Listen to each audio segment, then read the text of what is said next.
Hello viewers কি খবৰ আপোনালোকৰ ভালনে বাৰু মোৰ ভাল যেহেতু একদিন গৰমৰ মাত্ৰা বাঢ়িছে দুপৰীয়া টাইমত বিশেষ একো কৰিবলৈকে চোন মনে নাযায় তথাপিও এনেকুৱা সময়ত মই এনেকৈ চিলাই কামকে কৰো ফেনৰ তলতে অলপ বহি যেহেতু এইখিনি সময় অলপ আজৰি পাওঁ আৰু মই এতিয়া কৰিছো এজোৰ চাদৰ মেখেলা কৰিবলৈ আৰম্ভ কৰিছো চাদৰখন আৰম্ভ কৰিছোহে আপোনালোকক মই এই চিলাইটো দেখুৱা নাই যেতিয়া কাপোৰজোৰ কৰি সম্পূৰ্ণ হ'ব তেতিয়া নিশ্চয় দেখুৱাম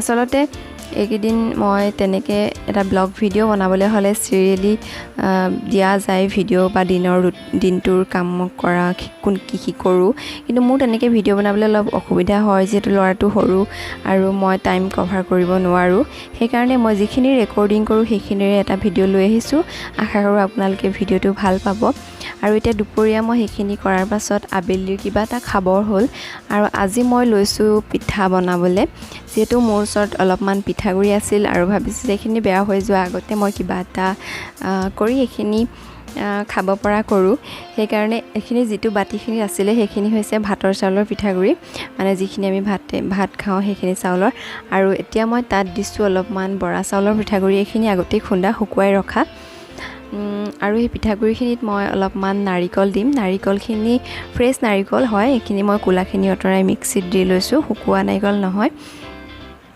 আৰু নিমখ অলপমান দিছো এতিয়া মই এইখিনি তেল পিঠা বনাবলৈ যেনেদৰে মথে তেনেকৈ ঠাণ্ডা পানী দি মথি লম আৰু এইখিনি মই বনাবলৈ গৈছো আসলতে ভাত পিঠা আৰু মুঠিয়া পিঠা যেহেতু খেতি উঠাৰ পাছতে ভাত পিঠা আৰু মুঠিয়া পিঠা খোৱাৰ এটা পৰম্পৰা আছে আমাৰ সমাজত আৰু আজিকালি বিশেষকৈ এনেকুৱা পৰম্পৰাবোৰ উঠি যাবলৈ ধৰিছে তেনেকৈ খোৱা নহয়চোন আগতে যেনেকৈ কেবা ঘৰো মাটি কৰি পিঠা খোৱা পতা হয় আজিকালি তেনেকৈ নহয় আমাৰো হেয়া হোৱা নাই কিন্তু পিঠাগুৰি কিটা দেখি মোৰ মন গ'ল আজি পটককে বনাবলৈ গাখীৰ পিছে দৈ গাখীৰ বা ক্ৰীমো আনি থোৱা নাই অলপমান গাখীৰ আছে সেইখিনিৰে আজি এটা জলপান হওক বুলি মই এনেকৈ বনাবলৈ লৈছো ভাবিলো ৰেচিপিটো আপোনালোকৰ লগত শ্বেয়াৰ কৰো এইখিনি দেখিছেনে মই এদৰে এনেকৈ ভালদৰে মথি লৈছো আপোনালোকে প্ৰথমতে পানী হৰহকে নিদিব কাৰণ কোমল হৈ যাব পাৰে বহুত বেছি কোমলকৈ মথিব নালাগে যেনেদৰে আমি তেল পিঠা বনাবলৈ লাডু গোল কৰিবলৈ সুবিধা হয় তেনেদৰে মথি লব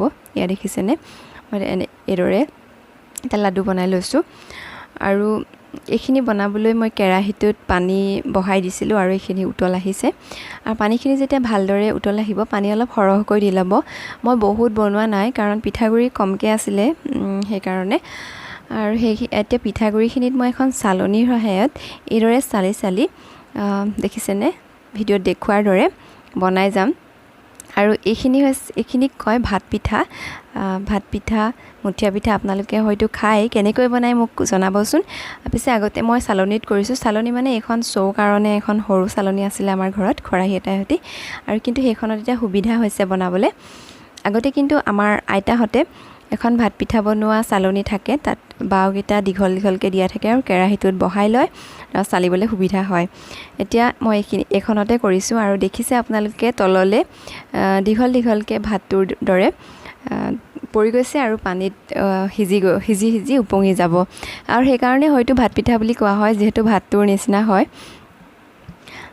এতিয়া মই এইখিনি এনেকে বনাই লম চাই থাকক ভিডিওটো আপোনালোকে আৰু ভিডিওটো চাই কেনে পালে নিশ্চয় নজনোৱাকৈ নাথাকিব আৰু যদি ভাল লাগে তেন্তে প্লিজ লাইক এটা কৰি দিব আৰু যদি কোনোবাই মোৰ চেনেলটো প্ৰথমবাৰৰ কাৰণে চাইছে তেন্তে চেনেলটো সাবস্ক্ৰাইব কৰি ল'ব আৰু সাবস্ক্ৰাইব কৰি কাষৰ বেল আইকনটো প্ৰেছ কৰি অল কৰি ল'ব যাতে মই ভিডিও দিলে আপোনালোকে নটিফিকেশন পোনপ্ৰথমে লাভ কৰে এতিয়া এইখিনি যেতিয়া সিজি যাব এইখিনি ধুনীয়াকৈ উপঙি আহিব আৰু মই এখন চেকনিৰ সহায়ত এই পিঠাখিনি এটা বাটিলে কাঢ়ি লম মই এখনৰ দ্বাৰা কাঢ়িছিলো কিন্তু এখনৰ অকমান অসুবিধা হ'ল যেহেতু এখন কেৰাহী কমকে বনাইছো আৰু এইখিনি লাগি গৈছে কেৰাহীটোত সম্পূৰ্ণকে টুকিবলৈ অসুবিধা হৈছে কাৰণে মই জালি হাতাখনৰে টুকি লম ভালকে পিঠাখিনি একেবাৰে কম যেহেতু আজি কোনো প্লেনিং নাছিল যে আমাৰ ঘৰত আজি পিঠা খাম বা পিঠা বনাম পটকে পিঠা কেইটা থকাৰ কাৰণে মোৰ মন গ'ল আৰু বনাই দিলো হয় নহয় ময়ো নাজানিছিলোঁ, কাৰণ মই আগতে এনেকৈ বনোৱা নাই। মাহঁতে বনোৱা দেখোঁ, আইতাহঁতে। সেইকাৰণে আজি মই ট্ৰাইহে কৰিলোঁ, কিন্তু ভাল হৈছিল খাবলৈ। সেইকাৰণে ভাবিলোঁ ৰেচিপিটো আপোনালোকৰ লগতো শ্বেয়াৰ কৰি দিওঁ, যিহেতু এতিয়া ভাত পিঠা বা নাঙল ধোৱা পিঠা খোৱাৰ সময়ে, যিহেতু মানুহখিনি এতিয়া খেতি কৰি উঠিছে আৰু খেতি সামৰাৰ পাছতে এই পিঠাটো খোৱা হয়। এতিয়া আৰু সেইখিনি কৰাৰ পাছত মই যিখিনি আৰু আছিলে সেইখিনিও এনেকৈ দি দিম আৰু বনাই ল'ম। চাই থাকক ভিডিঅ'টো। আপোনালোকৰ ফালে এনেকৈ খোৱাৰ পৰম্পৰা আছেনে বাৰু, বা খায়নে? জনাবচোন আপোনালোকে কেনেকৈ খায়, কি কৰে। নিশ্চয় মই ভাল পাম আপোনালোকে যদি কমেণ্ট কৰি জনায়। আৰু এতিয়া সেই একেটা প্ৰচেছতে একেখিনি পানীতে মই কেইটামান মুঠীয়া পিঠাও বনাই ল'ম। এই পিঠাটোক আমি মুঠীয়া পিঠা, নাঙল ধোৱা পিঠা বা খেতি উঠা পিঠা খোৱা বুলিও কওঁ। আপোনালোকৰ ফালে এইটো পিঠা কি বুলি কয় কমেণ্ট কৰি জনাবচোন। আৰু যিহেতু এতিয়াই এয়া খেতি উঠা পিঠা খোৱাৰ সময়, গতিকে আজিয়ে ভাবিলোঁ আমিও খাওঁ। সেইকাৰণে কেইটামান বনালোঁ আৰু এনেকৈ মই এটা এটাকৈ পানীত দি যাম। আৰু যেতিয়া এইখিনি সিজে তেতিয়া অলপ ফুলিও যায় আৰু ওপৰলৈ উপঙি অহাৰ দৰে হয়, তেতিয়াই সিজিলে বুলি গম পাম। এয়া দেখিছেনে, পিঠাখিনি এতিয়া অলপ উপঙি আহিছে ওপৰলৈ। এইখিনি আচলতে সিজিলে। আৰু এতিয়া মই এইখিনি কাঢ়ি ল'ম। আৰু এইখিনি খাবলৈ গুড় বা চেনি ল'ব পাৰে। গুড় হ'লে বেছি ভাল লাগে। আৰু যিসকলে মিঠা নাখায় তেওঁলোকে চুগাৰ ফ্ৰী দিও পিঠাটো খাব পাৰে, যিহেতু এইটো তেল বা এনেকুৱা একো ব্যৱহাৰ নহয়, গতিকে চবেই খাব পাৰে। আৰু কেইটামান আছিলে সেইকেইটা মই দি এতিয়া বনাই ল'ম। আৰু এয়া হৈ গ'ল মোৰ ভাত পিঠা খোৱা আজি। এনেকৈ গুড় আৰু এৱা গাখীৰে আজি খোৱা হ'ল। ইয়াত ক্ৰীম বা দৈ গাখীৰ হোৱা হ'লে খাই আৰু আজি যিহেতু ৰ'দটো বহুত চোকা আছিলে, সেইকাৰণে ৰাতিপুৱাই মই অলপমান খৰিচা ৰ'দত দি ৰাখিছিলোঁ, লগতে কেইটামান ভোট জলকীয়া। আমাৰ ভোট জলকীয়া গছ এজোপাই আৰু সেইজোপা এতিয়া অলপ মৰি যোৱাৰ নিচিনা হৈছে, আৰু তাতে থকা পকা জলকীয়াকেইটা মই আজি ৰ'দত দি ল'লোঁ। বটল এটাত ভৰাই থ'ব লাগিব। আৰু এতিয়া মই খৰিচাখিনিত অলপমান তেল দিছোঁ। খৰিচাখিনি ৰ'দত দিয়াৰ আগতে মই নিমখ হালধি সানি লৈছোঁ আৰু এইদৰে শুকুৱাইছোঁ। এইখিনি খৰিচা আচলতে গাজটোৰ একেবাৰে তলৰ অংশখিনিৰ শুকান খৰিচা কৰিবলৈ এইখিনি ভাল হয়, অলপ টান যে হয় সেইখিনি। আৰু তাত এতিয়া মই তেলখিনি সানি ল'লোঁ আৰু এটা জলকীয়া কাটি দিম তাতে। যিহেতু বেছিকৈ জলকীয়া নিদিওঁ, কাৰণ এটাই দিম, কাৰণ সৰহকৈ জলকীয়া দি এইখিনি খৰিচা মই আগতেই আচাৰ কৰিলোঁ। সেইখিনি এতিয়া খাবই নোৱাৰোঁ, ইমান জ্বলা হ'ল। সেইকাৰণে অলপ কমকৈ জ্বলা দি এইখিনি ভৰাম বুলি ভাবিছোঁ। গতিকে এটা জলকীয়াই দিম।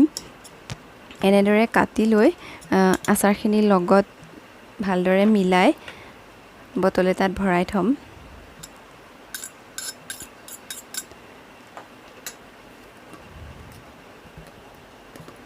ইয়াতে আৰু অলপমান তেল দি দিছোঁ। তেল বহুত দিব নালাগে, মাত্ৰ খৰিচাখিনি ভালকৈ সান খালেই হয়। আৰু এই খৰিচা আচাৰটো মোৰ খুব ভাল লাগে। আপোনালোকৰ কোনে কোনে খৰিচা আচাৰ খাই ভাল পায় ক'বচোন। মোৰ হাজবেণ্ডৰো এই আচাৰটো প্ৰিয়, গতিকে এবাৰ খৰিচা অলপ সৰহকৈয়ে বনোৱা হৈছে আন বাৰৰ তুলনাত। অৱশ্যে অলপমান মায়ে দি পঠিয়াইছিলে, ইয়াত মই ঘৰত অলপ কমকৈ কৰিছোঁ। মায়ে দিছিলে, সেইখিনি আছে যিহেতু মই কৰিব লগা ইমান নহ'ল, কমকৈ ভৰাইছোঁ। আৰু এইখিনি এতিয়া বটলটোত সাঁফৰ মাৰি থৈ দিম।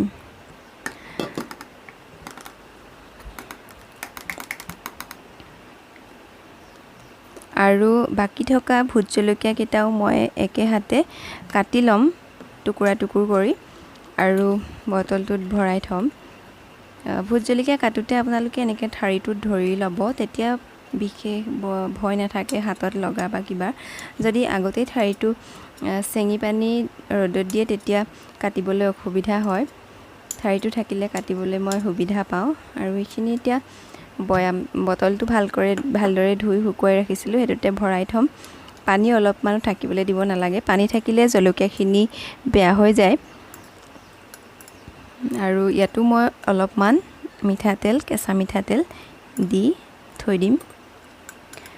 যিটো এতিয়া জলকীয়া আছে, আৰু এইখিনি ইমান খাব নোৱাৰি কিন্তু কেতিয়াবা জলকীয়া নাইকিয়া হৈ যায় আৰু কিনা জলকীয়াখিনি আমাৰ ঘৰৰ মানুহবোৰক বোলে নপুৰে গতিকে এইখিনি তেতিয়া সেই সময়ত কামত আহিব গতিকে এনেকৈ সংৰক্ষণ কৰিছোঁ অকল এইকেইটাই নহয় পিছে আগতেও থোৱা হ'ল এইখিনি বেলেগকৈ ৰাখি থৈছোঁ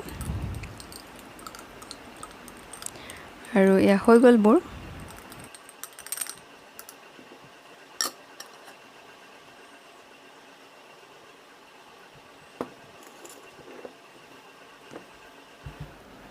আৰু এতিয়া এইখিনি লৈ আহিলোঁ মোৰ আচাৰ থোৱা ঠাইখিনিলে এয়া দেখিছেনে এইখিনিতে মই আচাৰৰ বটলবোৰ থওঁ এইটো যে দেখিছে প্ৰথমটো এইটো খৰিচাৰ আচাৰে হয় এইখিনি মায়ে দিছিলে মই কৈছিলোঁ খুব বেছিকৈ ভোট জলকীয়া দি দিলোঁ আৰু এতিয়া খাবই নোৱাৰোঁ থৈ দিয়া আছে আৰু এয়া আমৰ আচাৰ যিটো ৰেচিপি মই আপোনালোকৰ লগত শ্বেয়াৰ কৰিছিলোঁ বিশ্বাস কৰক আমখিনি খাবলৈ ইমানেই ভাল হৈছে মই বহুতে দিয়াৰ দৰে তেলো নিদিওঁ দেখিছেনে কিন্তু বহুত কোমল হৈছে আৰু খাবলৈ খুব ভাল হৈছে আচাৰটো এনেকৈ কম তেলতে আচাৰ কৰিব পাৰি মই তেনেকৈ কৰোঁ আৰু এইটোত আছে মিঠা আমৰ আচাৰ তেনেকৈ আম আছে আৰু খৰিচা তাৰপিছত এইখিনি দেখিছেনে গোল নেমু তাৰপৰা এয়া খৰিচা তেনেকৈ পানীত থৈ দিয়া হৈছে আৰু এইটো বটলত টুকুৰাকৈ ৰখা হৈছে আৰু এতিয়া মই আপোনালোকক লৈ যাম আমাৰ ঘৰৰ সন্মুখৰ গাঁৱৰ ৰাস্তাটোলৈ আৰু এতিয়া আমি পালোহি আমাৰ ঘৰৰ ওচৰতে থকা পুলটো এইটো আমি বলম বুলি কওঁ আচলতে এইটো এটা জান আৰু এইফালৰ পৰা পানীৰ সোঁত বৈ আছে দেখিছেনে আৰু এই জানটো গৈ ধলি নদীত পৰেগৈ আৰু এইখনেই হৈছে আমাৰ পথাৰ অঞ্চলটোৰ প্ৰায়ভাগ মানুহৰে খেতি পথাৰ ইয়াতে আছে বৰ্তমান পথাৰখন সেউজীয়া হৈ পৰিছে আৰু লগতে কৃষকৰ মনবোৰো ভাল হৈ পৰিছে যিহেতু এইবাৰ খেতি অলপমান পানীয়ে বেয়া কৰিলে পুনৰ ৰুবলগীয়া হ'ল মানুহবোৰৰ আমাৰো তেনেকুৱাই হ'ল পিছে এতিয়া সেউজীয়া হৈ আহিছে যিহেতু খেতি ভালেই হ'ব বুলি আশা কৰিছোঁ ভাল লাগিছেনে বাৰু ইয়াত খুব ধুনীয়া বতাহ বলি থাকে পৰিৱেশটো খুব ভাল লাগে আবেলি যেতিয়া ওলাই অহা হয় মনবোৰ ভাল লাগি যায় আমি ল'ৰা দেউতাক আৰু মই আজি অলপ ওলাই আহিলোঁ ভাল লাগিলে এয়া দেখিছেনে পশ্চিম আকাশত বেলি মাৰ গৈছে আৰু আমিও এতিয়া বিদায় ল'ম এইটোৱে হৈছে আমাৰ ঘৰলৈ যোৱা ৰাস্তাটো এতিয়া আমি যামগৈ আশা কৰোঁ আপোনালোকে আজিৰ ভিডিঅ'টো ভাল পালে যদি লাইক কমেণ্ট শ্বেয়াৰ কৰিব আৰু মোৰ চেনেলটো যদি ছাবস্ক্ৰাইব কৰা নাই তেন্তে প্লিজ ছাবস্ক্ৰাইব কৰি কাষৰ বেল আইকনটো প্ৰেছ কৰি ল'ব